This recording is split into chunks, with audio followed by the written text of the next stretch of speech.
안녕하세요. 국풀국어 방위원 원장을 맡고 있는 김병규입니다. 오늘 한산중에 관련된 사항들 이야기를 나눠보도록 하겠습니다. 저희 학원에서 한산중을 담당하고 계신 박근영 선생님 모셨습니다. 안녕하세요. 안녕하세요. 국풀국어학원에서 한산중을 담당하고 있는 박근영입니다.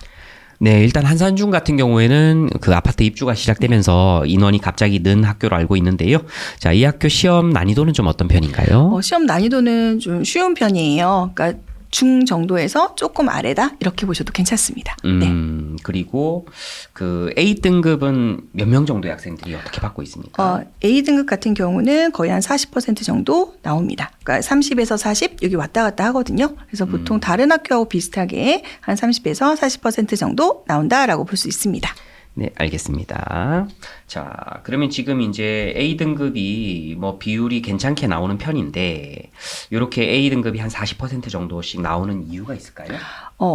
이 한산중학교가 다른 학교에 비해서 시험 범위가 작년에 굉장히 적었습니다. 그러니까 예를 들어 중간고사 시험 범위가 한 단원 또는 소단원 보통 4개 정도가 들어가는데 이 학교는 소단원 3개. 또는 2개밖에 들어가지 않았습니다. 정말 작은 편인데요. 네네. 그리고 3학년 2학기 같은 경우는 소단원 하나가 들어갔습니다. 네. 그래서 시험 범위 굉장히 다른 학교에 비해서 적은 편이에요. 그러니까 아이들 입장에서는 굉장히 학습하기가 좋죠. 네. 그리고 문제도 그 어렵게 나오기보다는 그 학교에서 배웠던 프린트에서 거의 그대로 나옵니다. 네. 알겠습니다. 그래서 일단은 기본적으로 A등급이 좀 많았다라고 볼 수 있겠고요. 지금 이제 우리가 A를 받기 위해서는 객관식, 서술형, 그리고 수행평가까지를 잘 신경을 써야 되는데 객관식은 보통 어떤 식으로 출제가 되고 있나요? 아까 말씀드렸듯이 객관식 시험 범위가 적다 보니까 거의 꼼꼼하게 다 나오는데요. 가장 기본적으로 내용 확인 문제, 개념 문제, 학습활동 응용 문제 이런 것들이 대부분입니다. 하긴 소단원 한두 개에서 이제 객관식을 한 20문제 이상을 만들어내야 되니까 뭐 그 안에 있는 모든 내용들이 다 문제화가 된다라고 볼 수 있겠고 그런 것들을 꼼꼼하게만 공부를 하면 뭐 풀어낼 수 있을 정도의 난이도다. 이렇게 지금 이야기를 해주신 것 같아요. 그리고 이 학교는 지금 제가 알기로는 외부 지문도 별로 사용을 안 하는 학교로 알고 있는데 네, 그렇습니다. 맞나요? 외부 지문도 그렇게 많이 나오지 않고 그리고 외부 지문이라고 해봐야 그 학습 활동에 나오는 조금 인용된 부분들이 있거든요. 뭐 이제 그 정도까지만 나오고 외부 지문도 나오지 않습니다. 그리고 서술형도 없다. 네, 서술형도 없습니다. 자, 그러면 지금 이제 한산중 같은 경우는 외부 지문도 없고 서술형도 없고 시험 범위도 작기 때문에 점수대가 좀 높게 형성될 가능성이 크고 그리고 지금 새롭게 들어오는 신규 인원들이 점점 계속해서 많아지고 있는 학교이기 때문에 학교 인원 A 비율이 지금은 40% 정도지만 50%, 60%까지 올라갈 수도 있는 학교예요.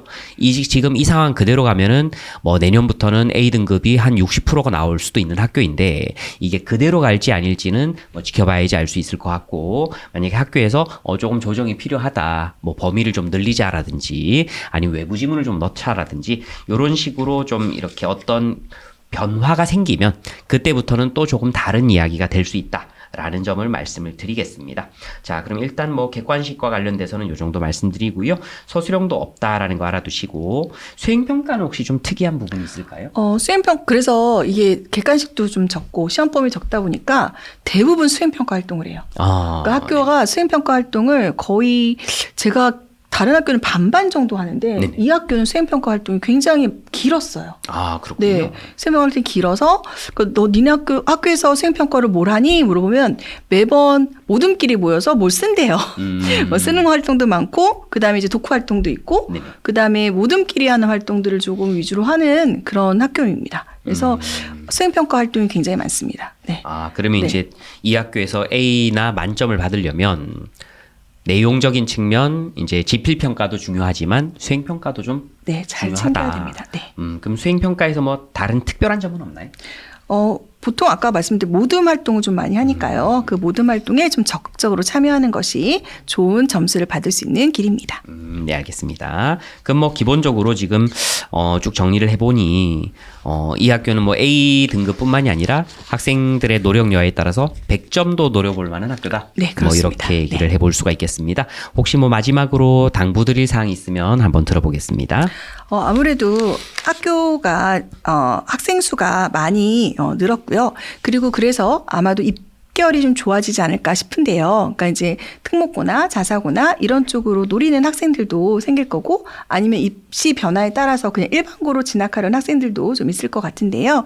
아무래도 학교의 인원수가 많아지다 보니 다양한 요구가 있을 수 있습니다. 그러니까 지금 그동안에는 시험 문제도 좀 범위도 적고 시험 문제도 좀 평이하고 이런 데서 좀 변화를 요구하는 목소리가 있을 수 있습니다. 그래서 아무래도 변화가 예상이 되거든요. 저는 사실 이 학교는요. 네. 그래서 좀 기본적인 공부도 좀 많이 했으면 좋겠고 학생 양이 너무 적습니다. 사실 학교 시험 범위가 적다 보니 이렇게 되면 고등학교 가서 많이 어려움을 겪을 가능성이 높거든요. 그래서 학생 양을 조금씩 미리 스스로라도 혼자라도 좀 뭐 비문학 문제를 더 풀어본다든지 아니면 문학 개념을 다시 한번 정리한다든지 문법 개념을 정리한다든지 반드시 이런 공부가 같이 병행돼야 되는 학교입니다. 네.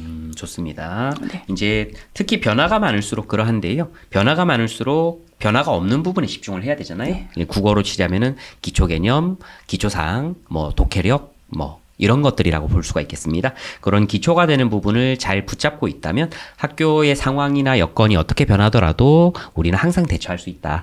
이런 점을 저도 다시 한번 당부를 드리면서 오늘 한산중에 관련된 내용은 마무리를 하도록 하겠습니다. 감사합니다. 감사합니다.